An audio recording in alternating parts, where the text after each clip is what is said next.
सत्राजितने 12 वर्ष दरिद्री भोगत भोगत, त्रास भोगत भोगत सूर्याची उपासना सुरू ठेवली, पण तो कंटाळला नाही, त्याने द्वेष केला नाही, देवाला नावं ठेवली नाहीत, तर विश्वास ठेवून, विश्वास कमी न होता रोज त्याने नित्यनेम 12 वर्ष नित्यनेम पाळलाय, सूर्याची उपासना केली.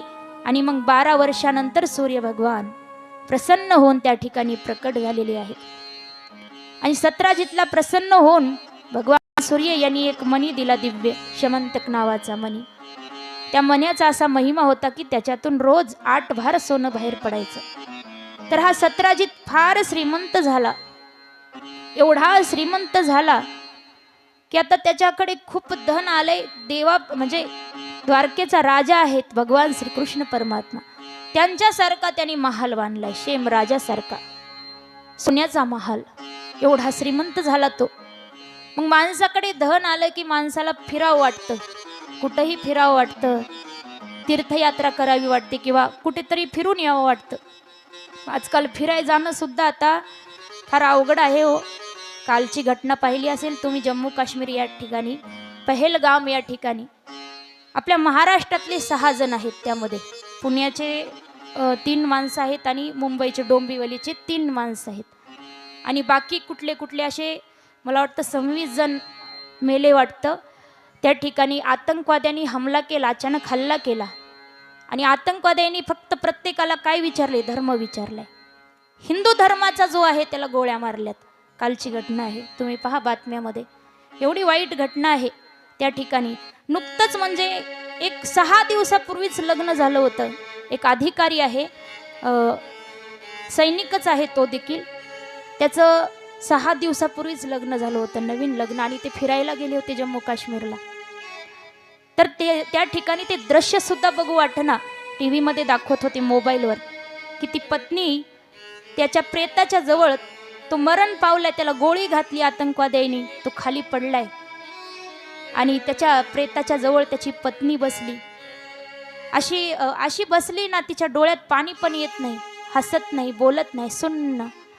ते दृश्य पाहिलं ना तर असं कितीही कठोर माणसाचा माणूस असू द्या, डोळ्यात पाणी आल्याशिवाय राहणार नाही, असं वाईट दृश्य.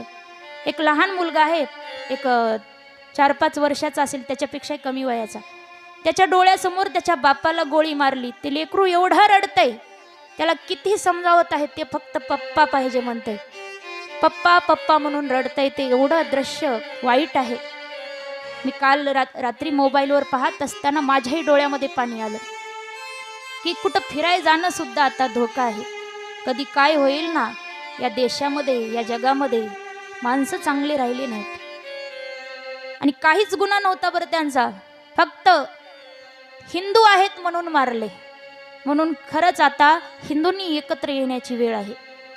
आता हा जो सर्व भाव एकता, सर्व धर्म समभाव, हे आता खरंच सोडून द्यायची वेळ आली. कारण आपण किती जरी म्हटलं की सगळे एक आहोत, आपण एक मानतो, पण ते आपल्याला त्यांच्यात मिसळून घ्यायला तयार नाहीत ना. ते हिंदूला शत्रूच मानत आहेत, दुश्मन मानत आहेत. म्हणून आता हिंदूंनी खरं एकत्र यायची वेळ आहे. पण आता हिंदू सुद्धा मध्ये जातीभेदामध्ये पडलेत. आम्ही मराठा, तुम्ही वंजारी, आम्ही अमके, तुम्ही तमके, एकमेकाच्या जातीविषयी विरोध करायला लागलेत, भांडायला लागलेत. तर वेगवेगळ्या जाती पाहू नका, तर आपण सगळे हिंदू आहोत म्हणून सर्वांनी एकत्र आलं पाहिजे. तर खूप वाईट वाटलं ते कालचं दृश्य पाहिल्यानंतर, की फिरायला जाताना सुद्धा सावधपूर्वक जावं, सावधानी बाळगा. कुठेही जात असताना सावधानी, कारण कधी काय होईल सांगता येत नाही. श्रीमन महर्षी शुकाचार्य राजा परीक्षितीला सांगतात, सत्राजित त्याच्या मनामध्ये विचार आला की आपण तीर्थयात्रा करावी, सर्व भारतभूमी फिरून बघावी, की कुठे काय आहे, बाहेरचा प्रदेश कसा आहे, सगळं पाहावं. आणि मग सत्राजितला वाटलं की आता हा शमंतक मणी, तो मणी कुठं ठेवावा. तेव्हा तो मणी आपल्या भावाकडे सांभाळायला दिला, आणि सत्राजित परिवाराला घेऊन तीर्थयात्रेला गेलेला आहे. इकडे मग त्याच्या भावाला शिकारीचा छंद होता. त्याचा भाऊ प्रसेनजित शिकार करायला गेला शिकारीसाठी, पण स्वतः शिकार बनला. एका वाघाने त्याचा गळा चिरला, आणि त्याच्या गळ्यामध्ये त्याने समंतक मणी अडकवलेला होता. वाघ तो मणी तोंडामध्ये धरून वनामध्ये जंगलात फिरू लागला. तेव्हा जांबुवंत नावाचे अस्वल आपल्या गुफेतून बाहेर पडले होते. त्यांनी पाहिलं आणि त्या वाघाच्या तोंडामध्ये एक दिव्य रत्न चमकत आहे असं दिसलं. त्यांनी वाघाला ठार मारलं आणि तो मणी घेऊन ते आपल्या महालात गेले आहेत. मग इकडे सत्राजित वापस आला, आपला भाऊ दिसेना. तेव्हा सत्राजितने डायरेक्ट देवावर कलंक लावला. कारण देवाने त्याला एकदा दरबारात बोलून म्हटलं होतं की सत्राजित, हा जो मणी आहे फार दिव्य आहे, अनमोल आहे, हा तुझ्याजवळ ठेवू नकोस, हा राजकोशामध्ये जमा कर. जे काही रोज सोनं बाहेर पडतं ते तुलाच ठेव, पण एक तुझी सुरक्षा म्हणून, कारण हे मणी फार अनमोल आहे, याच्यावर अनेक चोरांची नजर आहे.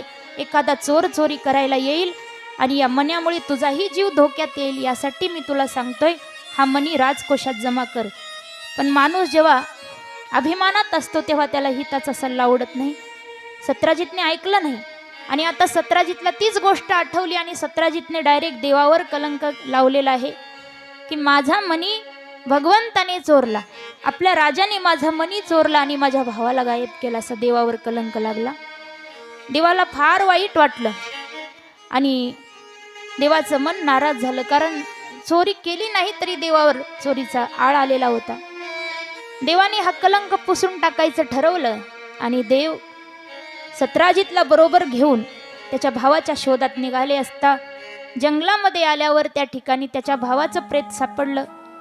भावाच्या प्रेताजवळ वाघाच्या पावलाचे ठसे होते. काही अंतरावर वाघ ही मरून पडलेला दिसला. तिथं अस्वलाच्या पावलाचे ठसे होते. ते एका गुफेमध्ये जात होते आणि देव जांबुवंताच्या गुफेत गेले. जांबुवंतांनी देवाला ओळखलं नाही, युद्धाचं आमंत्रण दिलं. देवाचं आणि जांबुवंताचं त्या ठिकाणी युद्ध झाले, मल्लयुद्ध. 28 दिवस युद्ध चाललं आणि 28व्या दिवशी देवाने जांबुवंताला हरवलं. तेव्हा जांबुवंतांनी देवाला ओळखलं की देवा, मला हरवणाऱ्या या जगामध्ये देवाशिवाय दुसरा कोणी नाही, म्हणून तुम्ही कोणी साधारण नाही, तर तुम्ही देव आहेत, साक्षात माझे ईश्वर रामप्रभू आहेत. तेव्हा भगवंतांनी जांबुवंतांना रामरूपात दर्शन दिलेलं आहे आणि जांबुवंतांनी देवाची पूजा केली आणि एक विनंती केली की देवा, माझी एक मुलगी आहे जांबुवंती, तिच्याशी तुम्ही विवाह करा. तेव्हा देवाचा दुसरा विवाह जांबुवंती बरोबर झाला आणि थाटामाटात गंधर्व पद्धतीने जांबुवंतांनी, अनेक अस्वल आहेत, अनेक माकडं आहेत त्या ठिकाणी, सर्वजण लग्नाला आलेत देवाच्या आणि सर्वांनी थाटामाटात देवाचा हा दुसरा विवाह सोहळा पार पडलेला आहे. एकदा आपण एक देवाचं पवित्र भजन करू, त्यानंतर पुढील कथा वागू.